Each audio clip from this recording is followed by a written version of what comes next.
Tambalan na!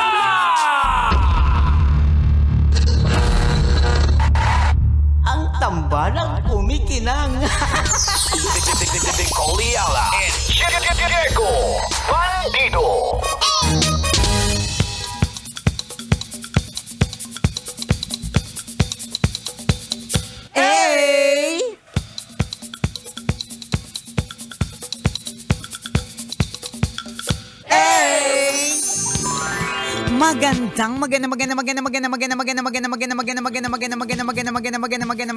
Magandang tanghali, kumikinang na Ula Diego Bandido.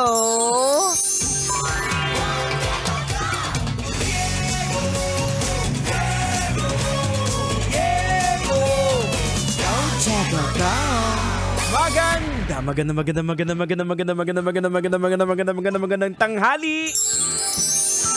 Kumikinang ina. Ganyan.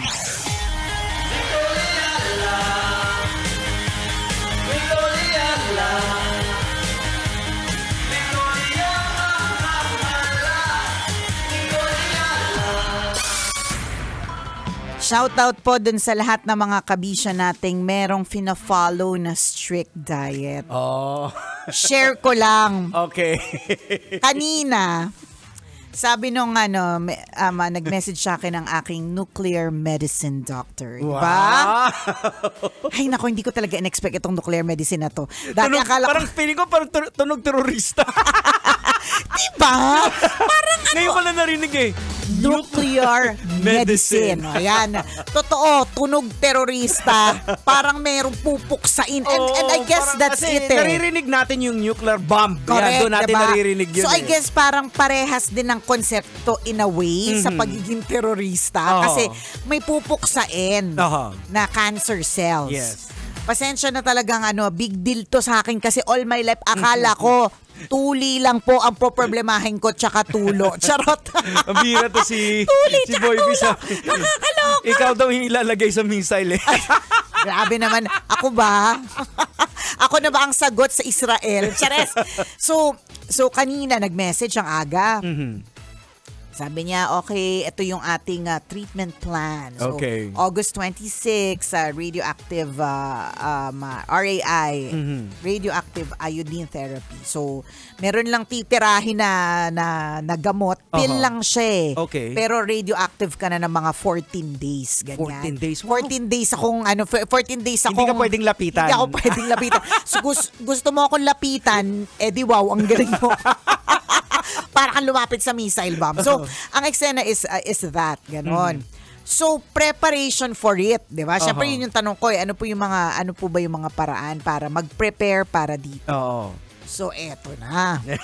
Sabi niya, start with low iodine diet today. Okay. So, dahil wala pa ako nakakausap na nutritionist nung time na yon, nag-search ako ngayon sa internet. Okay. Eto na! Dan. Makinig ka, Diego Bandido! Eto na ang mga bagay-bagay na bawal kainin ni Nicole Ayala. Bawal akong kumain ng seafood, lalo na ng shellfish. Paano na yung mga hipon ko?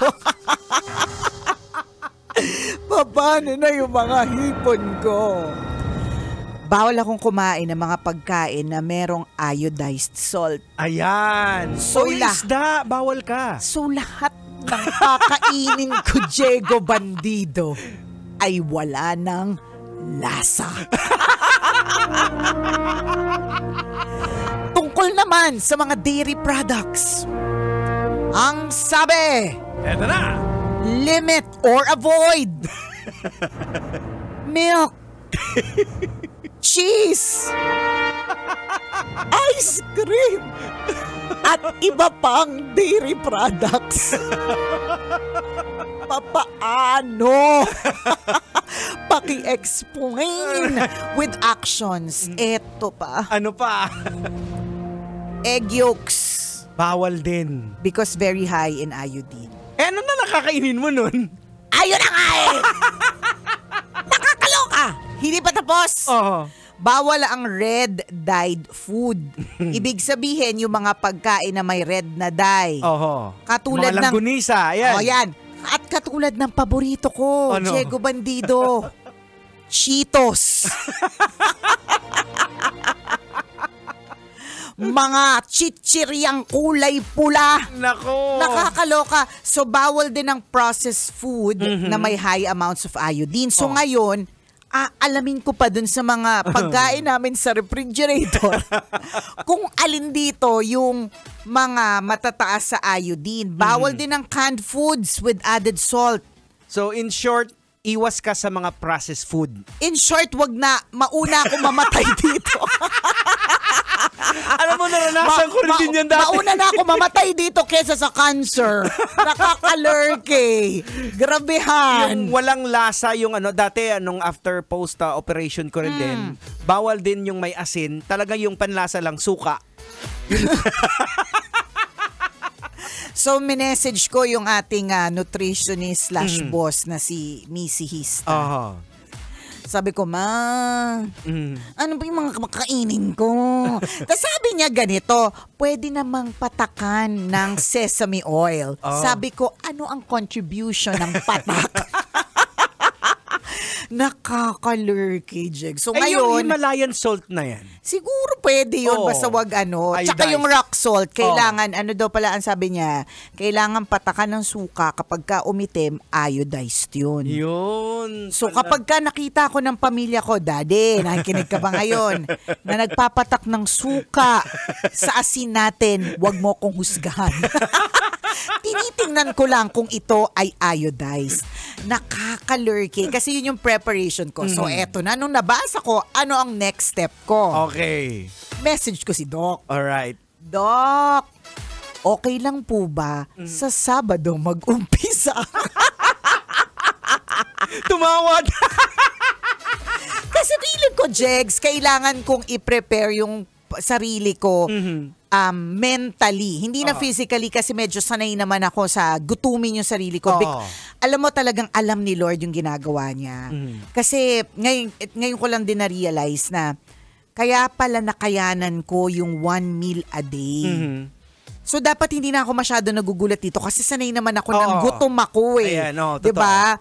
So bago tong nangyari ang lahat ng ito, na-practice ko na yung 1 meal a day, isang beses isang araw na kumakain. So yung gutom ay parte ng aking sistema.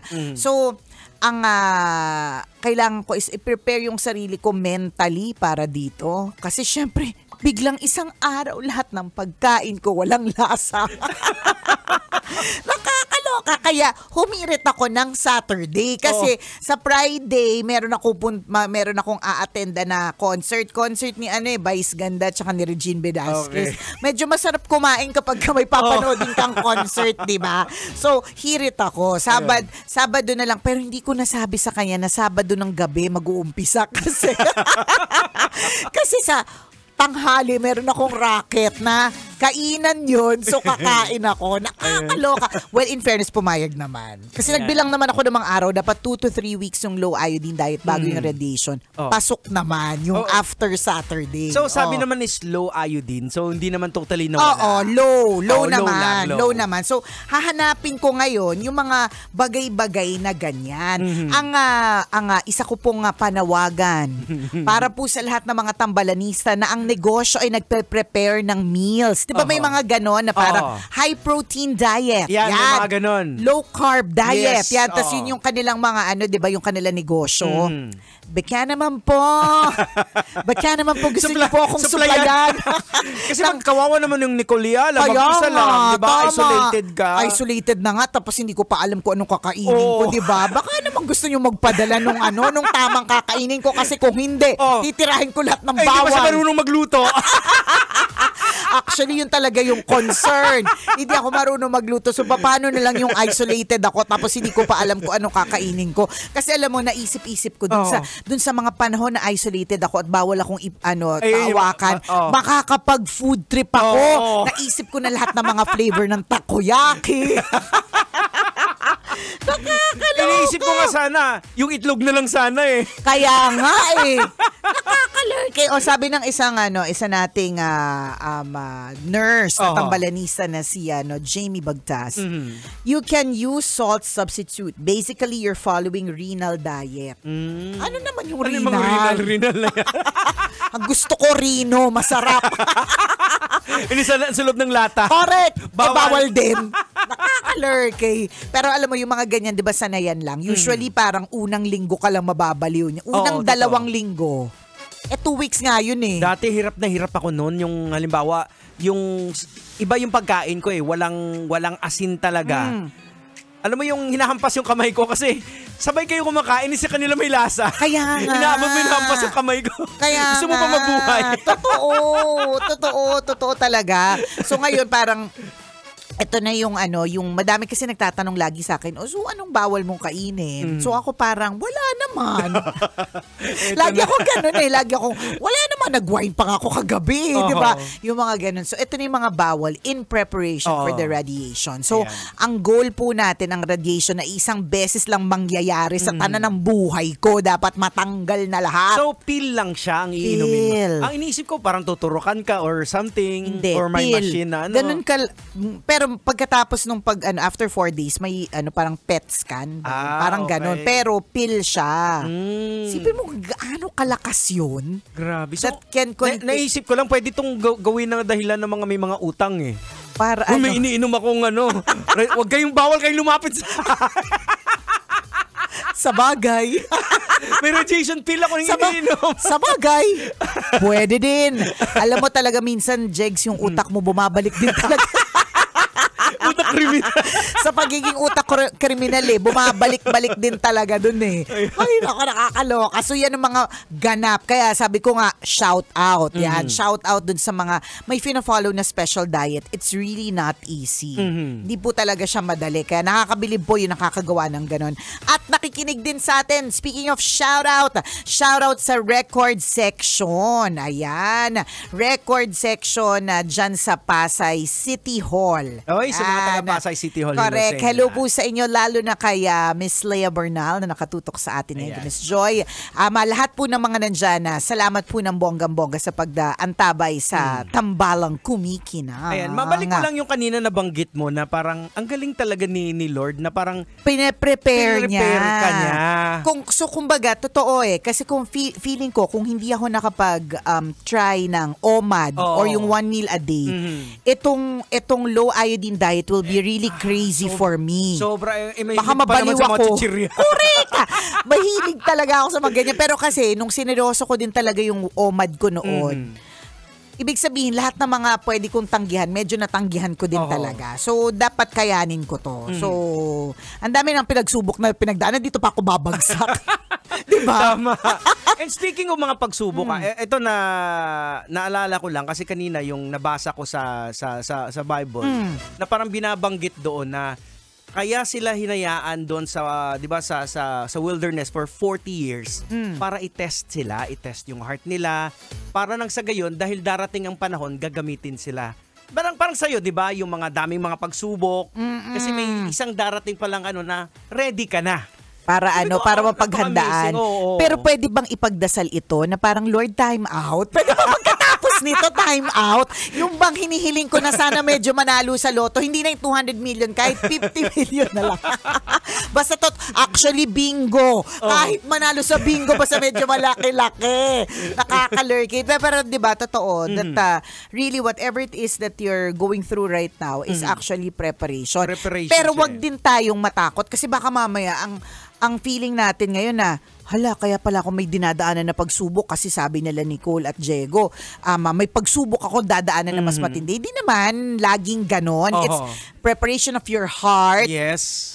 Para ready yung puso mo. At also it's ang preparation ay pwede ring preparation ng ng mga good things. 'Di ba? Na prepared na ba yung puso mo makatanggap ng mga malalaking mga biyaya? So meron ding mga ginagawa sa buhay mo, mga pagsubok, mga ganyan para i-prepare din yung heart mo sa ganyang klaseng mga blessing din. At the same time, tinetest din pala kaya dumadaan tayo sa maraming pagsubok kung ikikip natin yung mga commandments niya. Ayan. Kung paano tayo maging loyal sa ating Panginoon. Ayan ang sinasabi kasi hindi talaga tayo nagkikip ng commandments eh. Kasi yung nanay mo nga sa 10 utos niya wala kang sinunod maski isa. Kaya ayan, meron ka mga pinagdadaanan na mga pagsubok. But you know, truly everything happens for a reason. Yun lang naman yung yun lang naman ako para sa akin, yun pa rin talaga yung mantra. Ang hirap isipin ng mga bagay-bagay, pero ang nagpapakalma na lang sa akin talaga is that dinala ko dito, so may rason kung bakit ako dinala dito. May, kung ano man yung maging resulta nito, meron ring rason kung bakit ko kailangang pagdaanan. Tama. Ay mga kabisyong, oras natin, 12:39. Ako po kung kumikinang na ulo, Diego Bandido. At akong kumikinang ina mo, Nicole Yala. Kailangan pa bang i-memorize yan? Basic!